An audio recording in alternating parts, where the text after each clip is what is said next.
Est-ce une chance de vivre en France?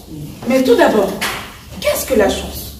La chance est définie comme étant une possibilité ou une probabilité que quelque chose de positif puisse se produire. Certains pensent que la chance, c'est d'être riche, c'est d'être beau, c'est d'être doué, c'est même d'avoir beaucoup d'abonnés sur Instagram. Pour ces gens-là, la chance est quelque chose de superficiel, quelque chose que l'on obtient avec le temps, quelque chose qui dépend de l'être humain et de ses capacités physiques ou psychiques. Mais moi, au contraire, je pense que la chance n'est pas quelque chose de matériel. Tout d'abord parce qu'elle n'est pas visible, mais aussi parce qu'elle est caractérisée comme étant le fruit du hasard et que par conséquent, l'homme ne peut la posséder. Donc si nous en suivons cette hypothèse, c'est purement le fruit du hasard qui fait qu'aujourd'hui, je me trouve devant vous. Mais si le hasard en avait décidé autrement, j'aurais pu vivre en Syrie, pays du Moyen-Orient, pays où beaucoup sont morts parce qu'ils avaient décidé de s'opposer et d'exprimer leur désaccord. Et c'est finalement ce manque de liberté qui aura mené à une guerre sanglante où beaucoup trop sont morts. Et que parmi les survivants, 20 000 sont à ce jour détenus dans les prisons du régime syrien. J'aurais pu vivre dans ce pays où la liberté n'existe pas, mais ce n'est pas le cas.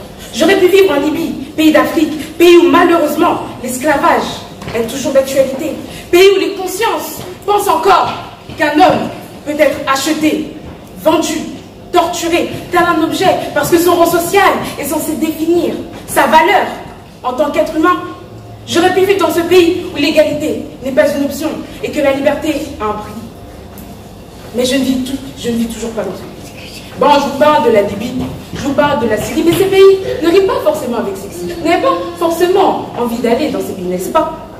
Alors si je vous disais les States, New York, Miami, Los Angeles, Boston, qui de vous ne rêverait pas de vivre? Parce que vivre là-bas, c'est super, à condition d'en avoir les moyens. Parce que dans ces pays en général, la protection sociale dépend en général de la situation financière de l'individu. Donc concrètement, si tu es atteint d'une grave maladie, que tu habites dans un de ces pays, mais que tu ne peux pas te soigner, eh ben, tu dois te taire et faire profil bas. Tu dois souffrir en silence. Tout cela parce que dans ces pays, il manque cruellement de fraternité. Mais le hasard n'a pas fait que je vive dans ces pays. Le hasard a décidé que je vive en France. France, pays où la liberté ne dépend pas d'un rang social, mais de son statut d'homme. Nous pouvons donc agir selon notre propre volonté. Nous pouvons prendre nos propres décisions et nous exprimer. France, pays où l'égalité est un principe et l'un des piliers de sa République. Pays où peu importe notre rang social, nos origines ou notre couleur de peau, nous disposons tous des mêmes droits et des mêmes devoirs. France, pays où la fraternité est au beau fixe, parce que oui, la République française est sociale. Les HLM habitation à loyer modéré, les allocations familiales pour les familles nombreuses, les mutuelles et la sécurité sociale prennent en partie en charge les soins et traitements. Bien sûr, il y a des failles dans ce système. Mais de même que vous n'êtes pas parfait, ces principes ne le sont pas non plus, car la perfection n'est pas de. Et c'est parce que je pense que la vraie chance consiste à être libre, qu'elle consiste à être tous égaux et de pouvoir considérer son prochain comme son frère. Alors oui, vivre en France est une chance, et je dirais plus, c'est un privilège. Mais finalement, c'est une chance relative. Vivre en France est une chance, parce qu'ailleurs, ce n'est pas mieux. Est-ce que l'envie d'un ailleurs est une erreur? Donc, à l'issue des délibérations, le jury, qui, dans un premier temps, souhaite quand même remercier et féliciter l'ensemble des participants pour leur prestation qui est magnifique pour tous, parce que je sais que cette prestation est particulièrement difficile. Prendre la parole, s'exprimer, défendre un point de vue en public, c'est jamais simple. Donc, félicitations à tous. Vous êtes arrivés déjà en finale, c'est bien le signe que vous avez des qualités d'expression et d'argumentation qui sont solides.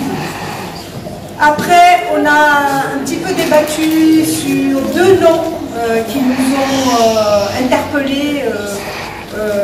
Voilà, et finalement, pour retenir la prestation de Taylor.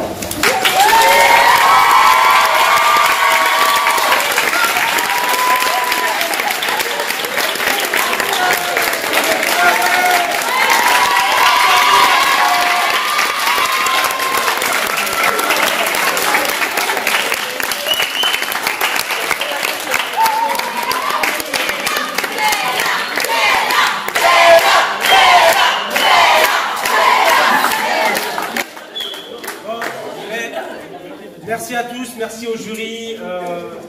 J'ai pas fini de parler. Ah, pardon.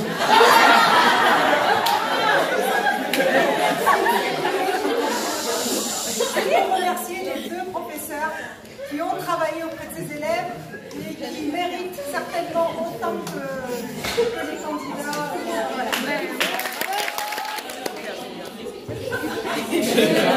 Voilà. Un cadeau. Ah ouais. C'est un livre. Je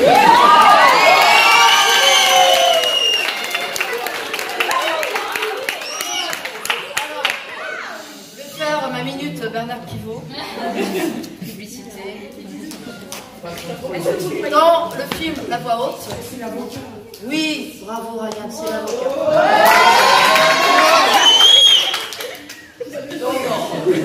La parole est un sport de combat. Cet homme était bègue, très timide. Dès qu'il prenait la parole en public, c'était une tomate. Et pourtant, il est le président de ce concours éloquentia. C'est lui qui mène la danse. Je pense qu'en visionnant le film, les élèves ont été touchés par cet homme. Et ça a été un peu aussi votre coach. C'est lui qui vous a donné les premiers conseils. Et on s'est dit que c'était un relais que je te passe aujourd'hui. Moi-même, je ne l'ai pas lu, je suis honnête. Donc quand tu l'auras fini, dans une semaine, tu me passes